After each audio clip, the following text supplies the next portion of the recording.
Hello दोस्तों, राधे राधे। कैसे आप लोग? आशा करी बहुत ही अच्छे होंगे। चलिए देखते हैं महाराज परमानंद जी का वीडियो। तो इस वीडियो में महाराज परमानंद जी ने क्या बताया कि व्रत जो महिलाएं रखती हैं तो उन महिलाओं को किस दिन बाद धोना चाहिए, किस दिन बाद नहीं धोना चाहिए। तो आप लोग ये वीडियो पूरा जरूर देखना और वीडियो अच्छा लगे तो लाइक सब्सक्राइब जरूर करना। तो चलिए देखते हैं महाराज परमानंद जी का वीडियो देखने पूरा। तो आप लोग वीडियो पूरा जरूर देखें।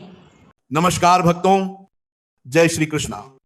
राधे राधे भक्तों, चाहे मर जाना लेकिन शादीशुदा स्त्रियां इस दिन बाल कभी ना धोएं, नहीं तो पछताओगे। साथ ही हम जानेंगे कि शादीशुदा स्त्रियां बिना बाल धोए भी कैसे व्रत कर सकती हैं या किसी भी पूजा या शुभ कार्य में कैसे शामिल हो सकती हैं।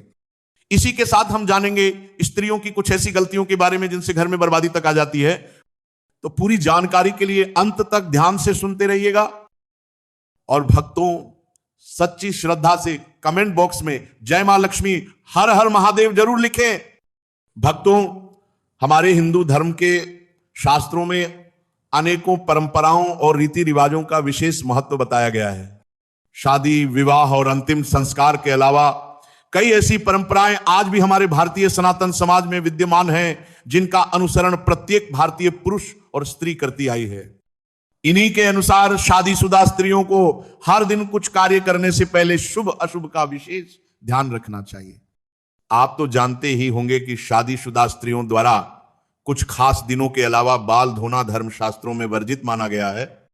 सप्ताह के कुछ खास दिनों में यदि शादीशुदा स्त्रियां अपने बाल धोती हैं तो उनके पति पर बाधाएं आ सकती हैं, यहां तक कि संतान और परिवार को भी कष्ट हो सकता है।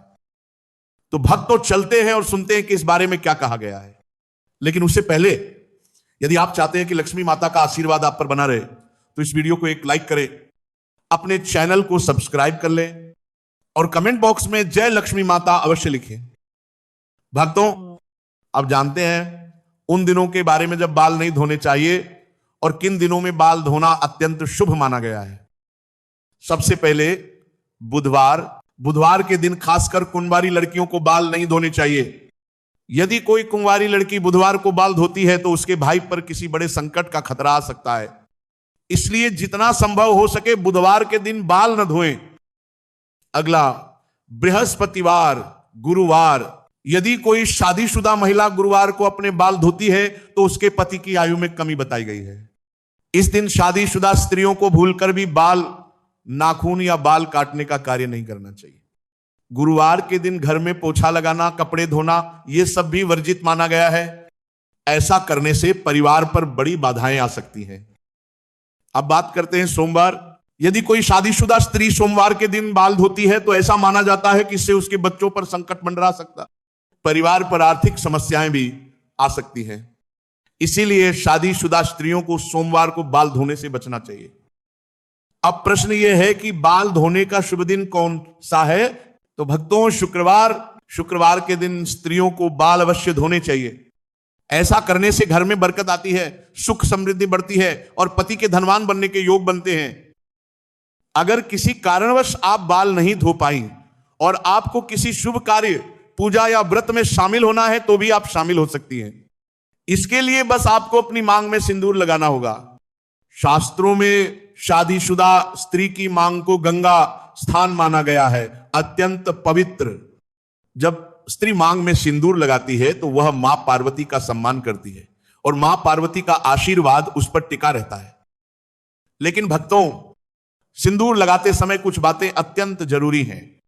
कई स्त्रियां ऐसी गलतियां कर देती हैं जिससे उन्हें इसका पूरा फल नहीं मिलता। उल्टा पति को कष्ट और घर में कलह तक की स्थिति हो जाती है। आइए जानते हैं सिंदूर लगाते समय इन गलतियों से कैसे बचें। नंबर 1, कुछ स्त्रियों को सिंदूर लगाने में शर्म महसूस होती है और वे अपनी मांग में सिंदूर बहुत हल्का या छिपाकर लगाती हैं। लेकिन जो स्त्री सिंदूर को छिपाती है उसके पति को समाज में मान सम्मान नहीं मिलता। नंबर 2, जो स्त्रियां लंबी मांग भरकर सिंदूर लगाती हैं उनके पतियों को समाज में बड़ा सम्मान मिलता है। उनके पति अपने जीवन के लक्ष्यों को आसानी से प्राप्त कर लेते हैं।